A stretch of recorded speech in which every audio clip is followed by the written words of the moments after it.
इस वीडियो और मेरे YouTube चैनल के सभी दर्शकों को भाषा अध्यापक विपिन कोठारी का हार्दिक प्रणाम और आपका अपने YouTube चैनल में हार्दिक स्वागत और अभिनंदन करता हूं। मित्रों, आज मैं उपस्थित हुआ हूं लेकर हिंदी विषय और हिंदी विषय में कक्षा 7 जो वसंत भाग 2 है, कक्षा 7 की हिंदी की पाठ्य पुस्तिका, उसका पाठ 13 एक तिनका जो अयोध्या सिंह उपाध्याय जी की कविता है और आज हम इस कविता का भावार्थ समझने जा रहे हैं। तो बिना देर किए हुए कोशिश करते हैं भावार्थ को समझने की। आशा है मेरे अन्य वीडियो भी आपको पसंद आ रहे होंगे। यदि वीडियो पसंद आते हैं तो कृपया उन्हें लाइक कीजिएगा, शेयर कीजिएगा और मेरे YouTube चैनल को सब्सक्राइब करना न भूलिएगा। धन्यवाद।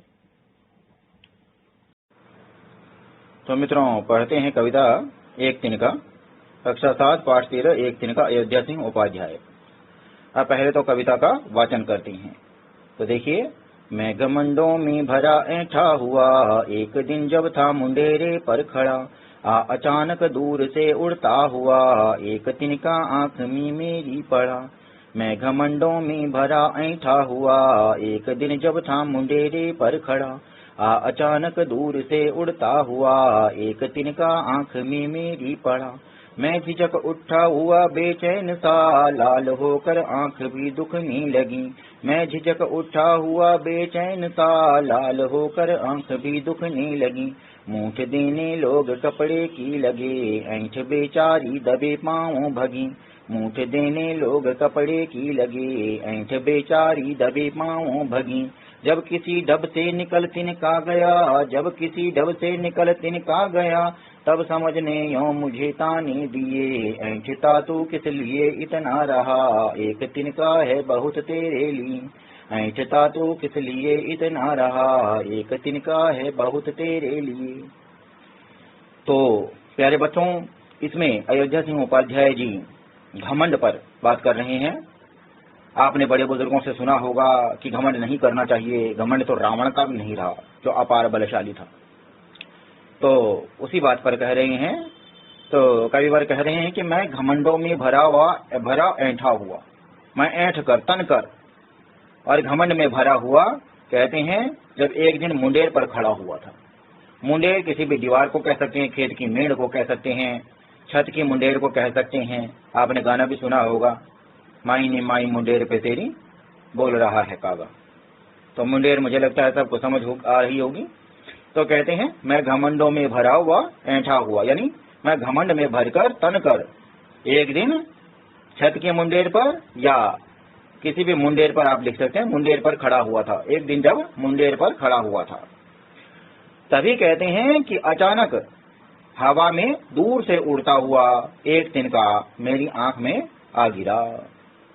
यानी कवि की आंख में एक छोटा सा तिनका, जैसे आप देखते होंगे गेहूं चावल इत्यादि हमारे गांवों में साफ करते हैं, तो फसल साफ करते समय भी उसमें से जो तिनके या भूसा वगैरह निकलता है, तो भूसे का छोटा सा कण भी यदि हमारी आंख में घुस जाए तो हम तिलमिला जाते हैं। तो वही कवि के साथ हुआ।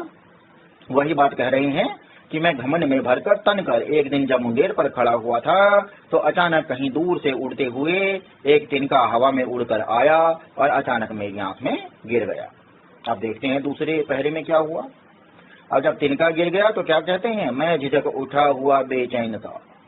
तो कहते हैं कि मैं एकदम से झिझक उठा, यानी जो आराम में खड़े थे, जो तन कर खड़े थे, एकदम से जो है व्यवधान उत्पन्न हो गया, एकदम झिझक उठे और बेचैन हो गए।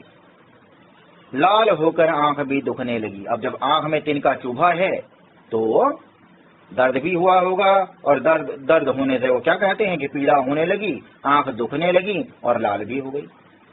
तभी क्या कहते हैं कि मूठ देने लोग कपड़े की लगे। अब क्या होता है, जब आंख पर छोटी सी चोट लग जाए या कुछ लग जाए तो लोग उसको सेकते हैं फूंक मार करके, कपड़ा गर्म करके। पुराना ये रिवाज है। और या फिर आंख में यदि कुछ गिर जाता है तो आंख की पलक को पकड़ करके और हल्के से कपड़े या रुई के फाहे से धीरे धीरे करके आंख को, उस आंख की पुतली को के ऊपर से उसको हटाने का प्रयास लोग करते हैं। तो वही लोगों ने कपड़े की छोटी सी मूठ बना करके और क्या किया, उसको तिनके को निकालने की वो लोग कोशिश करने लगे। और कवि क्या कहते हैं कि ऐंठ बेचारी दबे पाँव भगी। तो उस समय क्या हुआ कि जो घमंड था कवि का, जो ऐंठन थी, जो तनाव, जो तन कर खड़े थे बड़े जोश के साथ, बड़े घमंड के साथ, तो वो घमंड कहते हैं दबे पांव भाग गया, अर्थात तुरंत दूर हो गया वो घमंड। अब कहते हैं जब किसी डब से निकल तिनका गया। अब लोग प्रयास तो कर ही रहे थे, कपड़े को छोटा मोटा घुमा करके प्रयास कर रहे थे कैसे कैसे निकल जाएगी तिनका। तो किसी प्रकार लोगों के प्रयासों से वो कहते हैं कि जब तिनका आंख से बाहर निकल गया तब समझने और मुझे ताने दिए। तो कहते हैं कि तब मेरे मन में विचार उठा और मैं स्वयं को ही ताने देने लगा। मन में विचार क्या उठा कि मैं अब तक इतना इतरा रहा था, तो किस बात का इतना घमंड कर रहा था, किस बात पर इतना इतरा रहा था मैं, ठीक है, ऐंठता तो किस लिए इतना रहा, तो किस बात का मुझे इतना घमंड था, मैं किस बात पर इतना इतरा रहा था कि जबकि एक तिनका है बहुत तेरे लिए, अर्थात एक तिनके ने ही ऐसी बुरी हालत कर दी कि मैं तिल मिला उठा। तो ज्यादा बड़ी बात होती तो क्या बात थी, बताओ। एक छोटे से तिनके ने जब मुझे मेरा जो है ना बुरा हाल कर दिया, मेरी बुरी दशा कर दी, तो और बड़ी बात होती तो क्या कुछ नहीं हो पाता।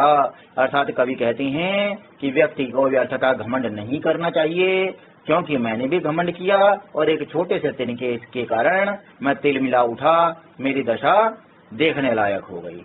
तो प्यारे बच्चों, कविता का यही संदेश है, यही शिक्षा है कि जो है ना हम कितने भी उन्नतिशील बन जाएं, कितनी ही उन्नति कर लें, कितना ही कामयाबी प्राप्त कर लें, किंतु हमें घमंड नहीं करना चाहिए।